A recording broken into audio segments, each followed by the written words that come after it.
నమస్కారం. ఏకే న్యూస్కు స్వాగతం. జమ్మలమడుగు నియోజకవర్గం దేవుగుడి గ్రామానికి చెందిన శ్రీ చదిపిరాళ్ళ భూపేష్ రెడ్డి గారిని కడప తెలుగుదేశం పార్టీ పార్లమెంటు అభ్యర్థిగా శ్రీ నారా చంద్రబాబు నాయుడు గారు నియమించడం విదితమే. ఈరోజు శ్రీ భూపేష్ రెడ్డి గారిని ఏకే టీము మర్యాదపూర్వకంగా కలిసి ఆయన అభిప్రాయాలను పంచుకోవడం జరిగింది.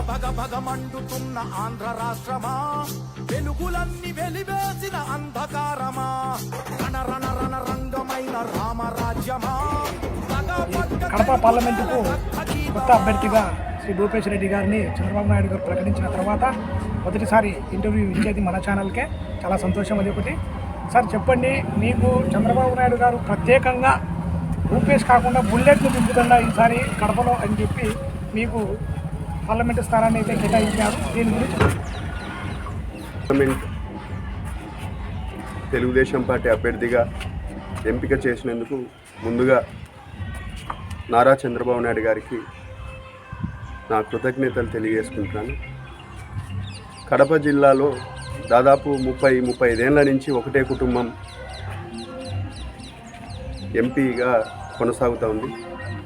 ఈసారి మార్పు రావాలా, యువతను ప్రోత్సహించాలని చంద్రబాబు నాయుడు గారు నాకు అవకాశం ఇవ్వడం జరిగింది. ఖచ్చితంగా ప్రజాస్వామ్యంలో ఏది అసాధ్యం కాదు. కష్టపడి పనిచేసి తెలుగుదేశం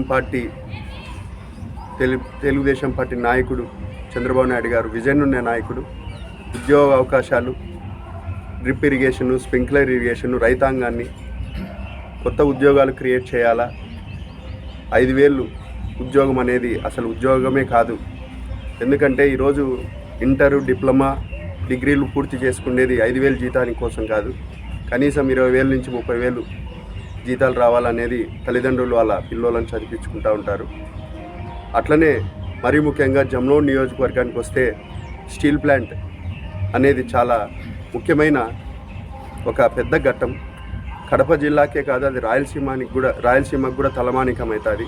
అటువంటిది దాదాపు 2019లో శంకుస్థాపన చేసినారు.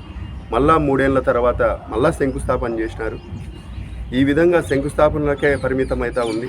అక్కడ నిధులు కేటాయించి ఉద్యోగ అవకాశాలు కల్పించలేని పరిస్థితి ఈ ప్రభుత్వాన్ని.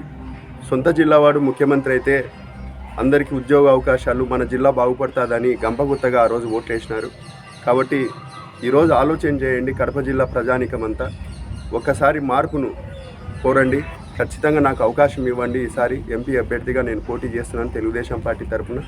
ఖచ్చితంగా మీరందరూ సైకిల్ గుర్తుకు ఓటేయాలని కూడా నా విజ్ఞప్తి చేస్తున్నాను. Thank you so much. ఈ కార్యక్రమంలో Venugopal Reddy, Sudarshan Reddy Jogulapuram, Shankar ITDP Kondapuram, Murali, S Sadiq ITDP సభ్యులు పాల్గొన్నారు.